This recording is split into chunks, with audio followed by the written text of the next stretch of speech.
નીચે આવ્યા પછી મને ખબર નહોતી કે આપણે વાત કરવા આવ્યા કે શક્તિ પ્રદર્શન કરવા આવ્યા, એટલે ત્યાં શક્તિ પ્રદર્શન વાળું વાતાવરણ થઈ ગયું. એટલે પછી મને જે વાત, મારો એક સ્વભાવ છે કે સનાતનની વાત આવે ત્યારે સત્યનો આગ્રહ રાખવો, અને એ સત્યનો આગ્રહ બહુ સ્પષ્ટતાથી, આગ્રહથી અને આક્રમકતાથી મૂકવો પછી ગમે તે હોય સામે. સનાતનની વાત છે એટલે મેં મારી વાત ગમે એટલું શક્તિ પ્રદર્શન હતો તો એ મૂકી કે આટલા મુદ્દાઓ છે. આપણો મેળો છે એવી વાત કરી, આપણો મેળો છે સારામાં સારો થવો જોઈએ એ વાત કરીને અમે આગળ મુદ્દાની વાત મૂકી. ત્યાં તો તિખારા ઉડવા માંડ્યા कि तुम लोग मीटिंग कर रहा है, तुम ये कर रहा है, वो कर रहा है, આવું બધું ચાલુ થયું. આ ખાડાખાડ કરીને ચાલવા દીધું.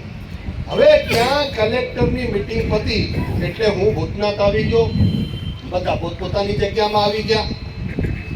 સાંજે રાતના લગભગ 7-8-9 વાગે કે 10 વાગે મને અચાનક મહાદેવગીરી બાપુનો ફોન આવ્યો કે બાપુ 50-60 જણા સાધુના પેલા ચેલકાઓ છે કે જે કઈ છે, જે કોઈ હવે ગુંડા કઈ ચેલકા કોઈ જે હશે તે મનેથી એનાથી કઈ મતલબ નથી, પણ એ આવીને અહીંયા ગાળાગાળ કરી રહ્યા છે.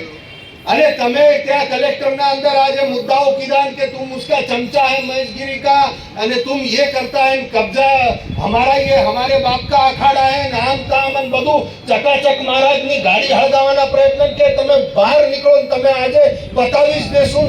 આવી બધા સૂત્રોચ્ચાર ત્યાં ચાલુ થઈ ગયા. આ કયો સનાતન છે ને આ ક્યાં જઈ રહ્યો છે? અને એથી બધા બારે આવીને જાતિવાદ ઘુસાડવાનો, એટ્રોસિટીની એની બધી ધમકીઓ. અરે પણ કોઈ, અમે તો 18 વરણને લઈને બેઠા છીએ ત્યારે આમના ત્યાં જઈને હુમલો કરવાની બધી જે પ્રયત્નો થયા છે. તાત્કાલિક પોલીસને ફોન કરીને પીએસઆઈને દોડાવ્યા, ગાડી ગઈ, એ લોકો બધા ભાગી ગયા. મારતી ગાડીએ હું ભાગ્યો, ત્યાં પહોંચ્યા પછી એ બધા નીકળી ગયા હતા. પણ આ ઘટના સામાન્ય અને લેવાની નથી, આ બહુ ગંભીર બાબત છે. અને ચાણક્યએ કીધું છે કે કાંટો નીકળે ને એના પહેલા જ એના મૂળિયા સુધી એને ઉખાડીને ફેંકી દેવો જોઈએ. આવું દૂષણ, આ ઘટનાએ બહુ મોટી રીતે આપણી આંખો ખોલવા માટે જ આ ઘટના બની છે.